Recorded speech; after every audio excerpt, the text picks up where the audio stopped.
This question reads, during a recital, two pianists, W and Z, will perform solos. There will be 5 solos altogether, performed one immediately after another. Each solo will be either a modern piece or a traditional piece. The choice of pianist and type of piece for the solos must conform to the following conditions. Alright, so we have two pianists, W, Z, and then they're playing modern or traditional. We know we have 5 pieces, and we have to assign the pianist and the piece. Alright, rule number 1. The third solo is a traditional piece. So third is traditional. Rule number 2.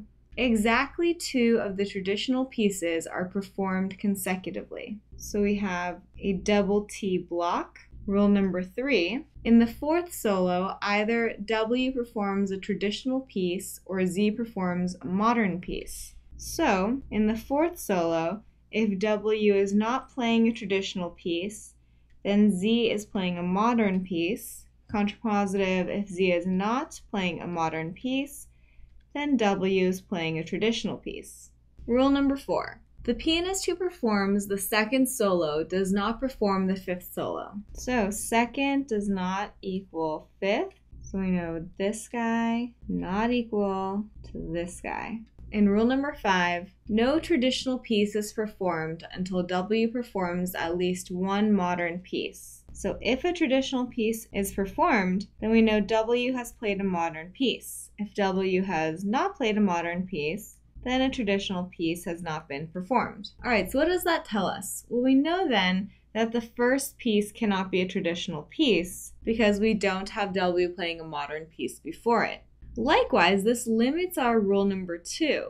This means that there's only 2 places that our double T block can go. It can either go into 3 or it can go in 3, 4. Because it couldn't go in 4, 5, since having 2 T's in 4, 5 actually means having 3 T's in a row, and rule number 2 tells us that exactly 2 of the traditional pieces are performed consecutively, not 3. So let's draw out these 2 options.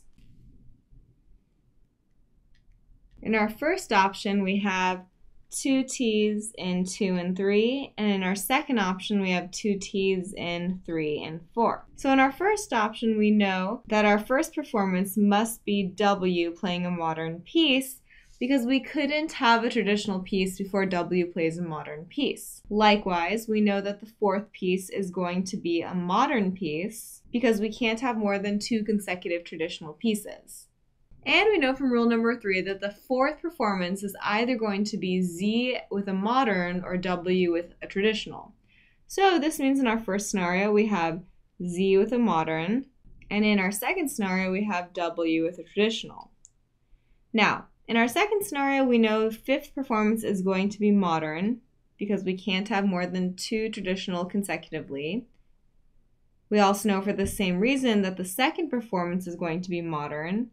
And likewise, the first performance must also be modern because we can't have a traditional being played first because W with a modern has not been played yet.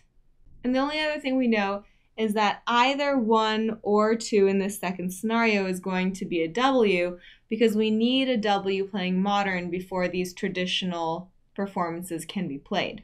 So that's all the deductions we can make. Now that we have set up our rules and our deductions, let's go ahead and hit the questions.